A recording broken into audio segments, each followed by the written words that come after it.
right, here's the deal. I want to see what happens if I do a solo episode. I don't know if it's going to make me feel schizo to do it. Sorry that my eyes are all weird and my nose is weird. I have allergies. I don't know what it's from, but it's killing me. I've done everything. I've gotten acupuncture. I take allergy pills. Nothing helps. It's all right here. It's like there's a fat veal man living right in there. Anyway, I just wanted to see what happened if I did this, because this was kind of like the theme of the podcast originally, was to do a solo pod, but then I started having guests on, which I like because I like talking to people so much. But I want to see what happened if I didn't do that and just talked about what's going on and what I've been thinking about. So, here's what's going on. Currently, at this stage of my life, I'm in obsessive compulsive training mode. I've got like a nutritionist and I'm working out all the time.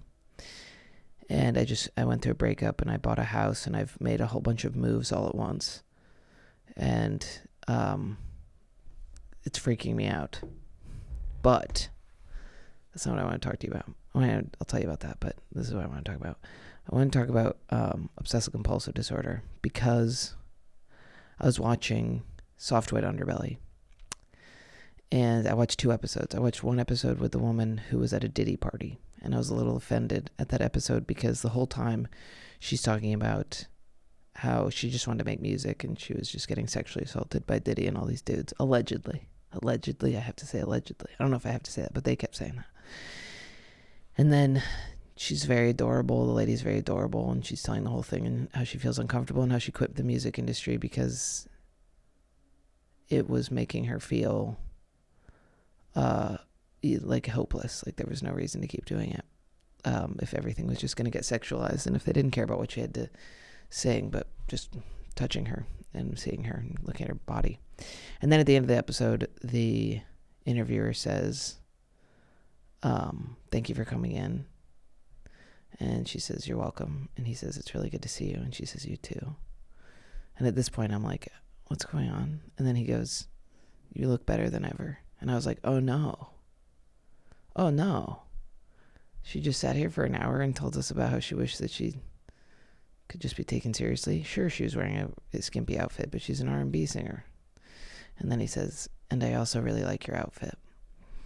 And then the interview ends, and it was very disturbing to me. And I'm not easily disturbed by things like that, but it felt like at the end of this episode where this woman is kind of being honest, and it's obviously taking a lot out of her to say all these things, and it's embarrassing her, and maybe even it kind of looks like she almost maybe didn't want to be wearing the outfit she was wearing halfway through the interview. Like she wanted to look cute, but she kept like covering herself up, and then at the end the interviewer of course had to comment, and I hated it. But I do think that guy's a really good interviewer, and I watched an interview that he did with a guy who is dealing with OCD. And watching him talk about it made me, it was very affirming. And I have really bad OCD. And it's really hard to talk about OCD because what people think of when they think of OCD, as you know, is they think of somebody who organizes things and has to have things in order, right? And here's the thing, like there's a lot of thoughts about boundaries going on right now. You've probably heard this with, like people being like, you have to set boundaries, or you tell your man that he needs to, you get to sit on his face once a week or he's not your man anymore, right? And boundaries are an insane thing to me. I think you should tell people fuck off. They need to fuck off, but in no way, shape, or form do you get to set your boundary as something where somebody else has to do something. I don't understand that. So now what's going on with OCD is a lot of people that I know are doing things where like, because I have OCD, I actually am setting a boundary where I need you to wash your dish in this particular way. And this is not good, because what I have found about OCD, well, let's go back. So when I was little, I started getting OCD. I started washing my hands obsessively when I was 10. I would come home, my hands were super fucked up, and my mom thought I was allergic to pink soap. That's what she told doctors. She's allergic to pink soap. I don't know. Does she have any allergies? Pink soap. And the doctor's like, that doesn't make any sense. Also, you have almonds in your hair. Okay. So then they couldn't figure out why my hands were all fucked up. I knew what it was. I mean, I was just washing my hands a lot, but they were like, oh, that's great. A kid washing their hands, never heard of. Now, you know me, I'm the dirtiest person alive. I have loose carrots in my pocket. But what was happening is I was thinking that certain people were contaminated. I don't remember how that started so young, but I do remember when it began. And it was something where one of my best friends all of a sudden became, quote unquote, contaminated.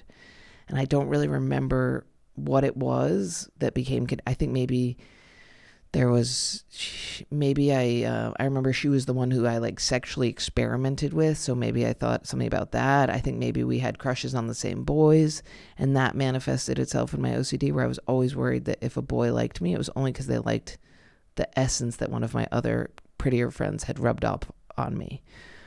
But the reasoning is all, if you have OCD, the reasoning is all arbitrary. I mean, the reality or the delusion, the delusion isn't true even when you're obeying. The problem is what happens is you tell yourself, you go, if I don't wash everything in my house right now, if I don't wash this person off, I'm going to think about it forever. And tonight when I try and sleep, I'll think about it. And tomorrow I'll think about it, and it'll dominate my thoughts, right? And then you tell your brain, you go, that's not true. Just try not doing it.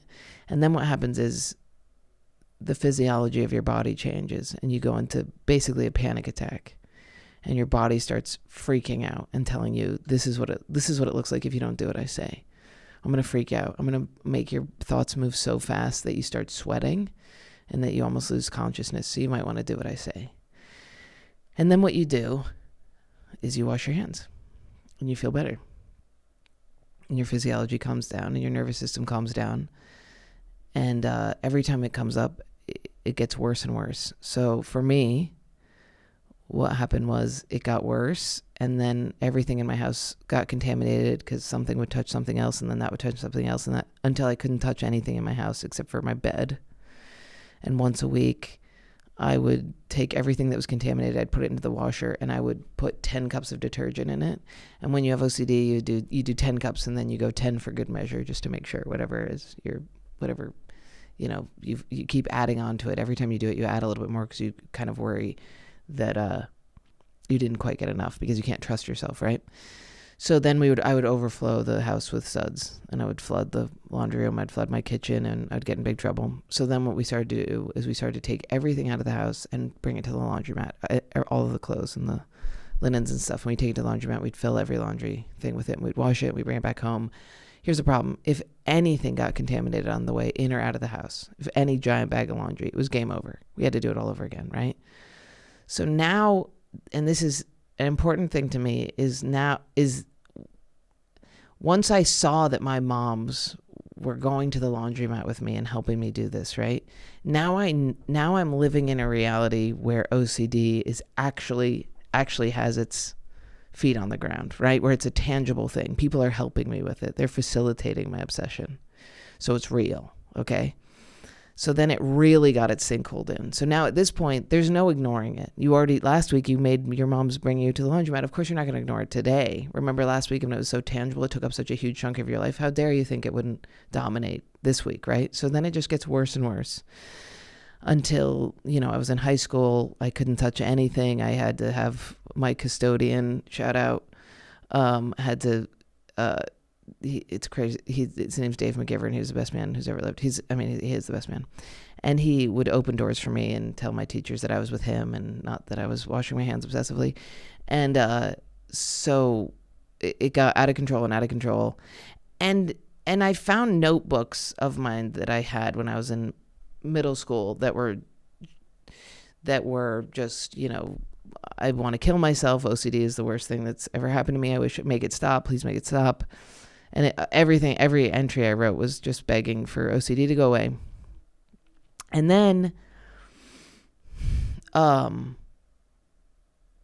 was I going to say? Oh yeah, begging for OCD to go away. Oh, and then, I in high school, they dug up our capsule when we were graduating from 6th grade. And the capsule said, are you dating anybody? Do you still have OCD? And I'm really proud of you. And That was sixth grade, writing to me in high school. And in high school, the answer was I was dating somebody and I did have OCD. And as I've gotten older, those two things I've realized how much when I was a kid, I could compartmentalize OCD by just washing, scrubbing, doing the things. And as I've gotten older, it's permeated my life in a different way. So in order to stop the rituals, I basically, everything was contaminated at this point. I couldn't touch anything. I went to my graduation. I couldn't even take home the scroll thing because it had touched somebody who was contaminated. Everybody in my school was contaminated except for my close group of friends who were also trying to not get contaminated. They were also working hard to not touch anybody who was contaminated, because then if I saw, I couldn't touch them. So it was like completely insane. And I also was I had friends and I had a boyfriend and I was totally fine. And I had this giant secret that everybody was helping me deal with. Everybody, the nurse at school would literally, like, kids would come to the bathroom and be like, I'm bleeding from my fucking eyes. And she'd be like, sorry, Jordan has 20 more washes before she's done. And if I open that door, she'll start over. So bleed out, bitch. Okay. So then I went to college and we got rid of everything that I owned except for my teddy bear, which somehow magically has never gotten contaminated. I think for some reason my OCD was like, you have this one object that is like your safe space and we won't allow it. I mean, there was a time where I remember he had to be bagged up for a bit, but for the most part, that was like a sacred thing that couldn't get contaminated. I still have him. He's in my room. And also the other thing is OCD, once I started taking medication for it, because of course I went into therapy. I went to hypnotherapy, didn't work. I went to a therapist who tried to get me to do exposure therapy, and she was like, just bring in a bag of contaminated stuff. And I was like, how about you go fuck yourself? How about that? How about instead of me bringing in contaminated stuff, how about you actually to go home and then fuck yourself? So, because that's crazy. I'm not going to bring in a bag. I can't touch it. What are you talking about? That's insane, right? You come to my house, get the contaminated stuff. You go do it. I'm not going to do it. If I put it in my car, what's going to happen? I'm going to get the fucking thing. Now my mom's car is contaminated. Or are you trying to ruin my life? I have to drive in that thing to go to school, you stupid bitch. You want me to drop out of school? So that didn't work. So then they just started tossing drugs down my throat, which was fair, totally fair. It does help. I'm on them now. And the drugs, my mom gave me the drugs at night because I was a kid. And then my OCD told me that my mom was trying to kill me with those drugs. And I remember her being like, take the pills. And me being like, I can't. And her being like, why? And me being like, I can't tell you. Right? Because the first rule of Fight Club and OCD is you don't talk about Fight Club or OCD. So mom was like, and I should clear that, because when you talk about OCD, sometimes your OCD tells you that if you talk about it, it will come true. Like sometimes your OCD will choose the hardest possible way to make your life. So if you tell yourself like, all I have to do is, like for example, my best friend Brianna, I was like, if she says this, then it's okay. Right. And then my OCD chose her. We couldn't talk for a year. It was the worst year of our lives. So it'll choose the thing to make your life the hardest possible way.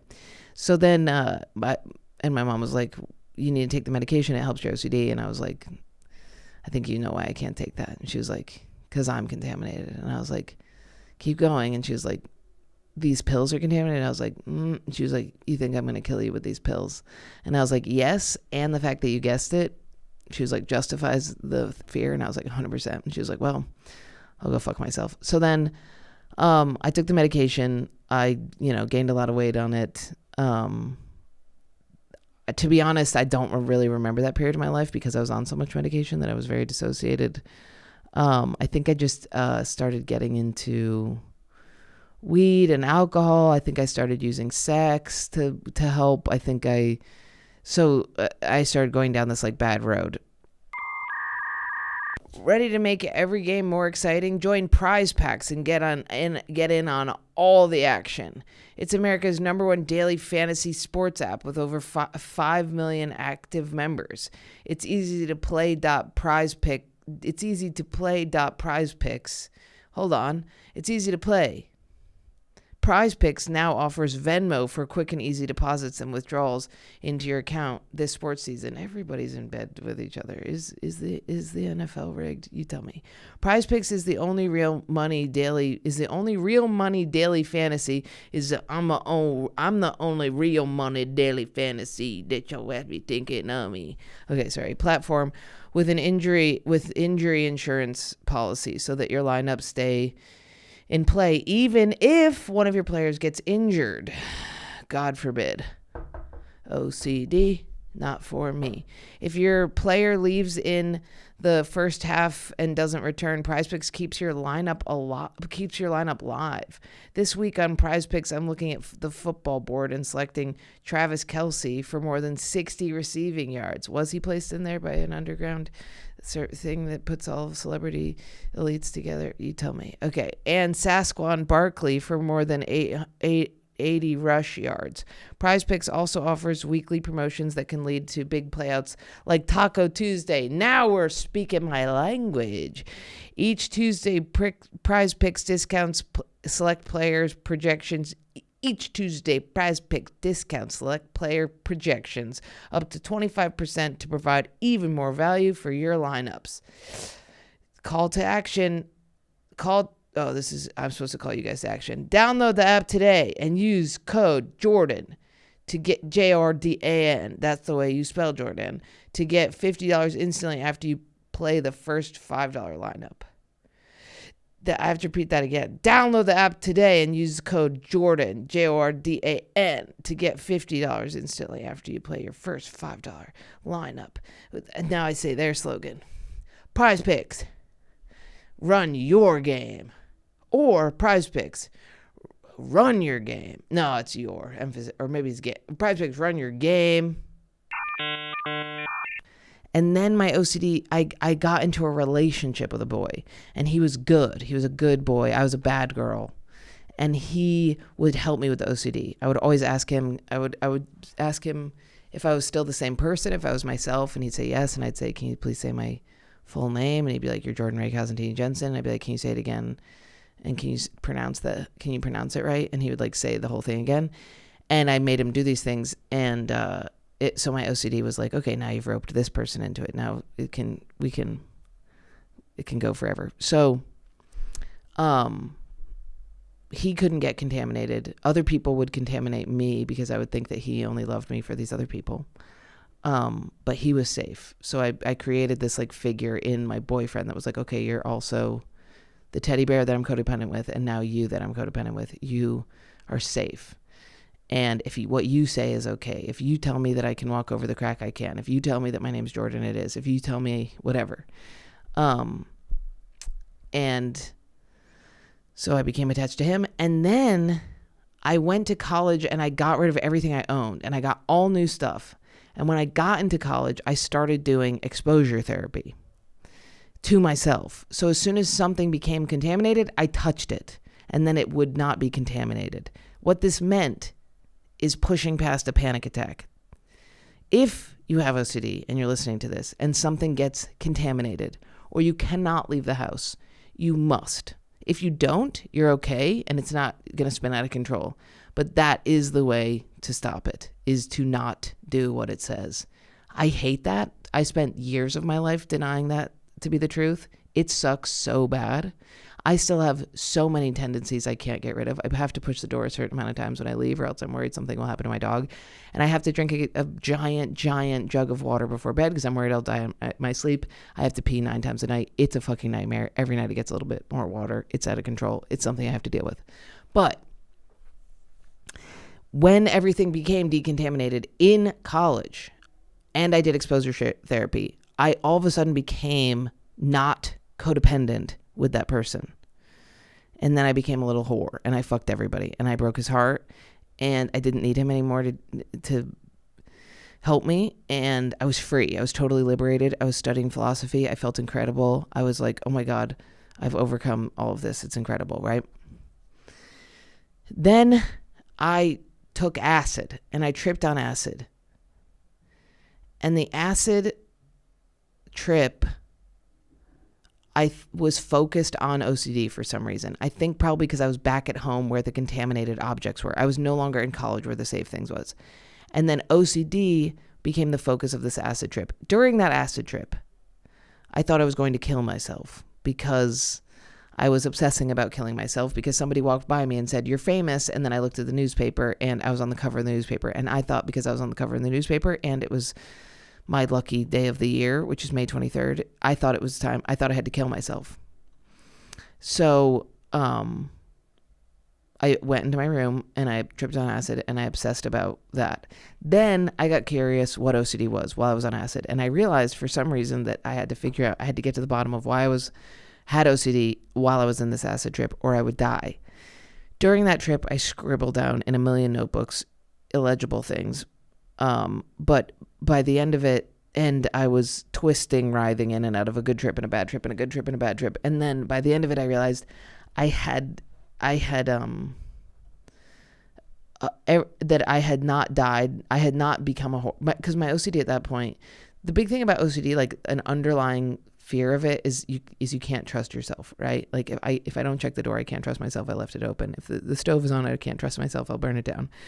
For me, it was, I had to quit carpentry because I was worried that I would run a nail through somebody's head. I was worried that just today I was on the roof and I was worried I was going to jump off. Like you don't trust yourself and you're worried you'll obsess about this thing until you do it.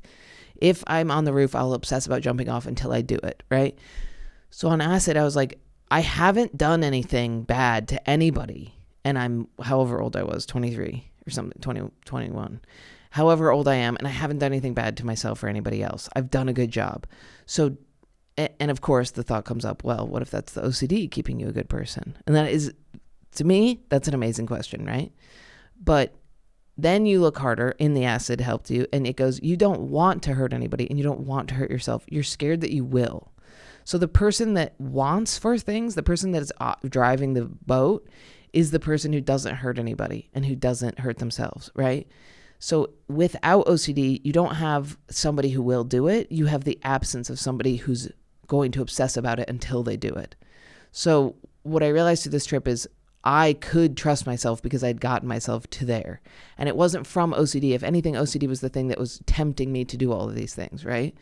So basically what I found out is without OCD, I'm okay. And with OCD, I'm okay. Because underlying, I'm okay. And I'm doing things the right way. For instance, if I think I'm going to hurt somebody, say I take a knife out and I go, what if I just fucking what if it's myself and I put it to my arm and I go, what if I just did this right now, right? It would go in and it would hurt and I would draw blood and I'd scare myself, right? And I'd be like, oh my God, I did draw blood. And then my physiology would take over and I'd start to get shaky and I'd put down the knife and then I would call somebody.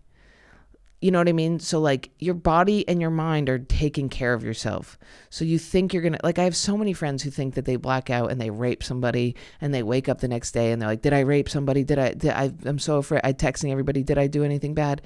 Because they don't trust themselves. They think that there's somebody who, when they black out, becomes a different person because their brain is telling them that. So there is a lack of trust. And the thing I had to learn, I don't know if this is helpful. If it's helpful to anybody, let me know. But the thing I had to learn is your stasis. Like, for instance, my dad is a pothead. We are addicts. He was addicted to cigarettes. We are addicts. I know that about myself. My genetic has written in it addiction, right? I know that about myself. If my dad was a serial killer, I would also know that that'd be something to look out for, right? But that's not my genetic. My genetic code is written that at the baseline, I'm all right. Sure, I obsess. That's true. But at the baseline, my body is pushing me in a propulsion towards not negative things. I am looking out for myself, even though my brain is moving a million miles a minute and telling me everything's going to go wrong at all times. But those are not thoughts. That's not the reality of who I am, right? The problem with OCD is it makes it a reality by getting you to do things. So if I tell myself I'm going to harm somebody, and my OCD and my brain goes, no, you're not. You're not going to do that. OCD is not real. It goes, are you sure it's not real? Because you just washed those clothes that many times. So that's pretty real, right? So every time you give into OCD, you're telling it it's real, okay? Now, the reason why this is coming up for me right now is because in my life is because I just went through a gnarly breakup that was an obsessive loop where we would break up And then I would be like, this is good. It's good that we're broken up. We're really bad for each other. He really breaks my heart all the time. And I can't keep doing this. And then my brain would go, actually, you need to be with him. You're never going to find anybody better. You better try and get him back because there's nobody really out there for you and you're kind of like a piece of shit anyway. And then I would call him, right? So that's actualizing the reality. That's actualizing the reality of OCD and saying, hey, OCD, you're right. Look, I am only deserving of this shit because I did call him and now we're back in it. And then next thing you know, the reality has created itself. So this is like this like really tricky dynamic of allowing OCD to get any leverage is super dangerous in the sense that like you will suffer under its cycling longer and you can deal with it. It does not become all-consuming reality. You're not going to, I mean, Howard Hughes, that's a perfect example where he ended up pissing in bottles and he was this genius who had to work from a dark room because he could never leave because he's a hypochondriac, because it took over his entire life. So it's been helpful for me to realize that my OCD has found a new pathway, which is relationships, which is being like, you need this person. If you don't contact this person, then you're going to be alone and you have to do this and you have to get back into this, and you don't get back into this, then you're always going to wonder what happened if you did get back into it. And if I give it an inch, it has a place to live. And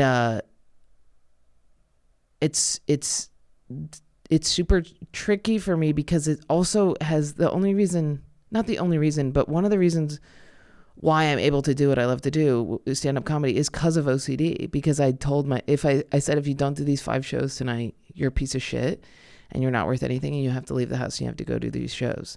So it also put me on this like, this grind. So that's the other thing is you're like, well, OCD tells me not to eat like shit. It tells me to work out. It tells me to do all these things. It tells me, and like there is a truth to that in the sense that like you pushing yourself comes with a fear of failure, and that if you don't do it, this thing will happen.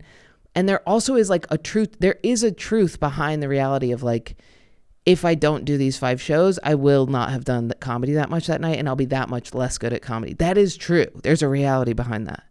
So I think that what I've had to realize is like knowing the reality and holding to the reality is more important than heeding the things that say you're a piece of shit. So being like, there is a reality that I actually will be better at comedy if I do these shows, so I'm going to do it. But I do think the dangerous place is being like, you need to apply OCD to things. Like say I apply OCD to being diligent about working out. And I'm like, if you don't work out, then you're a piece of shit. It's not going to, What's going to happen is that eventually I'm going to collapse. I'm not going to work out. I'm going to take a week off. I'm going to hide in a hole and it's not going to work because I've put myself under an unhealthy amount of cortisol, right? Or say I say you have to do these 5 shows or you're a piece of shit. I'm going to eat shit on 3 of those shows because I put too much pressure on them. So all answers lead to you cannot listen to OCD. I was watching the Soft One on Their Belly and he's grateful for his OCD. And I am grateful in some sense for my OCD. I am grateful that I am who I am, but I'm definitely not in the position where I'm like, in some places you have to listen to this thing. I don't believe that. I think that is its own trick, getting you to listen to it. I think that's its own malicious capacity to get you to keep doing what it says to do. It is not true that if I don't do 5 shows, I'm a piece of shit. It is true that if I don't do 5 shows, I will be less good at comedy than I would if I did, or I will be, than if I did the 5 shows. That just is, if I do math all day, I'm better at math the next day. That's just how you are the best at what you do the most. That there is a reality to that pushes me to do things. But the reality that if I don't, I'm going to regret it and not be able to sleep, that's not okay. And, so I said I was going to do half an hour. So what else do I want to say? So now that brings me I tripped on acid. The OCD comes and goes. The big problem with OCD is like for last night or 2 nights ago, I fainted in the theater because what happened was, I'm watching a movie and it's getting gory. And then my OCD started kicking in and it said, the sounds of this movie are going to be still with you when you leave the theater. So the sounds of this horror movie are still going to leave you when you're in the theater, and you're going to hear the sounds, and you're going to leave, and they're still going to be there, and you're going to be scared.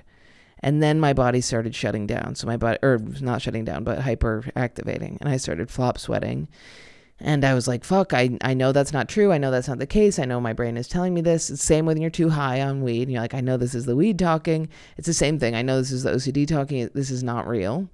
And my body reacted because my body went into shock and was like, we have to shut down now because we know that you're saying it's not real, but we really believe it's real because the thought that we just gave to you is so horrifying that you just scared yourself, right? So then I'm in the movie theater, and then I'm like, all right, I got to fucking lie to my friends, right? So I say to my group of friends, I'm like, see y'all virgins in a minute. I got to go to the bathroom, right? When I'm having a full panic attack. And then I go down to the bathroom.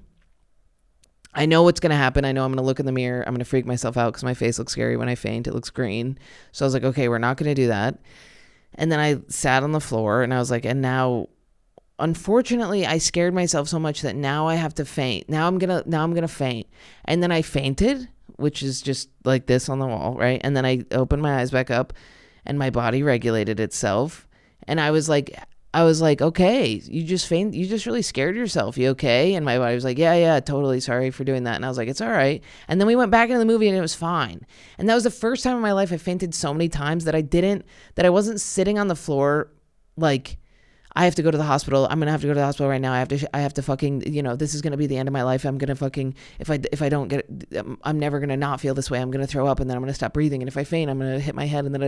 And this was the first time that I've ever been able to like, all right, body, I'm really sorry that you're scared. I know you're going to be okay. So let's just go through this. And I got through it so much faster. And it is, everybody I've met that has OCD, they think that if left to their own devices, that they will hurt themselves within themselves or on the outside of themselves. They think that they are not to be trusted. And everybody I've met with OCD has also been the most like empathetic person who is so deeply afraid of hurting themselves or somebody else that it's the scariest thing they could ever think of. I know people who have said that when they were younger, all they wanted to do was babysit kids, but they were worried that something would happen with the kid that was inappropriate. So they said, I don't want to babysit because their OCD told them you're going to do something bad to this kid. I've had that thought so many times. I'm like, well, I can't watch your dog. What if I snap its neck? I can't suck a dick without thinking maybe I'm going to bite it off, right? Every moment, even sitting down in here when the door shut and there was a moment where I did the 1,000-mile stare and I looked out and I was like, what if I just freak the fuck out? What if I freak out, faint, or just fucking start screaming and go? I mean, there's the beginning of Infinite Jest where he's sitting and he's talking to the panel of people who are admitting him or who are interviewing him to get into the college, and they go, why do you think you should be here? And he gives this long, eloquent speech about why he thinks he should go to that university. And then when he finishes, they all start covering their ears and going, what is he saying? What's coming out of his mouth? What are those noises he's making? And that, I stopped reading the book at that moment, also because it was way too long and daunting, but because I was like, that's too close to home. That's what I think all the time. What if I snap like this and all of a sudden I fucking tear open this can and use the metal to cut myself, and then on camera it sees that. This goes onto the internet. Everybody sees it. They're watching it. They're like, oh my God, Jordan Jensen sliced her jugular on that, right? That's all going through my head. Meanwhile, I'm having all these thoughts and my body is now reacting, right? So my body's like panicking. And now it's become a reality. So now it's in the world that I'm sweating, I'm panicking. Now, if anybody says, what's wrong? The words I say are, I was worried I was going to cut my jugular on this can. And now it's even more in reality, right? So it's like that, the balance of being like, you have to trust yourself that you're not going to do that. And also not panic that you're having those thoughts. They are just thoughts and they will pass. And I watching that soft-white underbelly thing, it was so helpful because that guy talked about cycles and he talked about how OCD comes and goes. It gets, for me, it gets way worse in relationships and then it goes away and then it comes way back when the relationship ends, or it's, really hyper activated around like, if I have a panic attack, then a wave of panic attacks happen and then they slow back down. So there's like a magic trick of OCD that says this moment is going to be forever and you're never going to get out of it. And it's not true. And the number one thing is that I want to get from this, and I don't know why I wanted to do this. I think I've just been thinking about it a lot, and I thought maybe this would, and I don't know. I also just have been like trying to listen to a million different people say a million different things, and like Alan Watts will stick on one, and then the next day I'll be like, Lex Friedman said the same thing, but he's gay and sounds like a robot. I don't like him. You know what I mean? So I'm like, maybe if I say it, it will help in some way for somebody. I have no idea. Maybe that's grandiose thinking. Maybe I have no idea. Maybe it's just for me. Maybe I just want to talk about it. But anyway, that's what I have to say about that. Let me know if I sound completely unhinged or if you dig this. Don't die. Bye. Was that weird?